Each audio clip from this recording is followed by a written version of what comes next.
ಅದಾನಿಗೆ arrest warrant. ಹೌದು, ದೇಶದ ಉದ್ಯಮ ಜಗತ್ತಿನ ಕೋಟಿ ಕುಬೇರ, ಬಿಸಿನೆಸ್ ಕ್ಷೇತ್ರದ ದೈತ್ಯ ಶಕ್ತಿ, ಭಾರತದ ಖ್ಯಾತ ಉದ್ಯಮಿ ಗೌತಮ್ ಅದಾನಿಗೆ ಹಿಂಡನ್ಬರ್ಗ್ ಕೊಟ್ಟ ಬರೆ ನಂತರ ಇದೀಗ ಮತ್ತೊಂದು ಮಹಾ ಪೆಟ್ಟು ಬಿದ್ದಿದೆ. ಗೌತಮ್ ಅದಾನಿ ಸೇರಿದಂತೆ 8 ಮಂದಿ ವಿರುದ್ಧ ಅಮೆರಿಕದಲ್ಲಿ ವಂಚನೆಯ ಆರೋಪ ಕೇಳಿ ಬಂದಿದೆ. ಅಷ್ಟೇ ಅಲ್ಲ, ಅರೆಸ್ಟ್ ವಾರೆಂಟ್ ಹೊರಡಿಸಲಾಗಿದೆ. ಸೌರಶಕ್ತಿ ಗುತ್ತಿಗೆಗಳನ್ನು ಪಡೆಯಲು ಭಾರತೀಯ ಅಧಿಕಾರಿಗಳಿಗೆ ಲಂಚ ನೀಡಿದ ಆರೋಪ ಕೇಳಿ ಬಂದ ಹಿನ್ನೆಲೆ ಅಮೆರಿಕದ ಮಾರುಕಟ್ಟೆ ನಿಯಂತ್ರಕ ಸಂಸ್ಥೆಯಾದ SEC ನ್ಯೂಯಾರ್ಕ್ನ ಜಿಲ್ಲಾ ಕೋರ್ಟ್ನಲ್ಲಿ ಗೌತಮ್ ಅದಾನಿ, ಸಾಗರ್ ಅದಾನಿ ಮತ್ತು ಇತರರ ವಿರುದ್ಧ ಸಿವಿಲ್ ಚಾರ್ಜ್ ಹಾಕಿದೆ. ಗೌತಮ್ ಅದಾನಿ ಮತ್ತು ಸಾಗರ್ ಅದಾನಿ ವಿರುದ್ಧ ಬಂಧನ ವಾರೆಂಟ್ ಹೊರಡಿಸಲಾಗಿರುವುದು ಎಂದು ರಾಯ್ಟರ್ಸ್ ಸುದ್ದಿ ಸಂಸ್ಥೆಯ ವರದಿಯಿಂದ ತಿಳಿದು ಬಂದಿದೆ.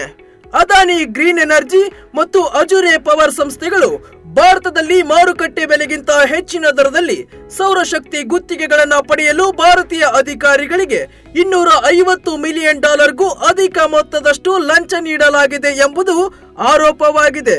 2020-24 ಅವಧಿಯಲ್ಲಿ ಲಂಚಗಳನ್ನ ನೀಡಿದ ಘಟನೆಗಳು ನಡೆದಿವೆ ಎಂದು ಹೇಳಲಾಗಿದೆ.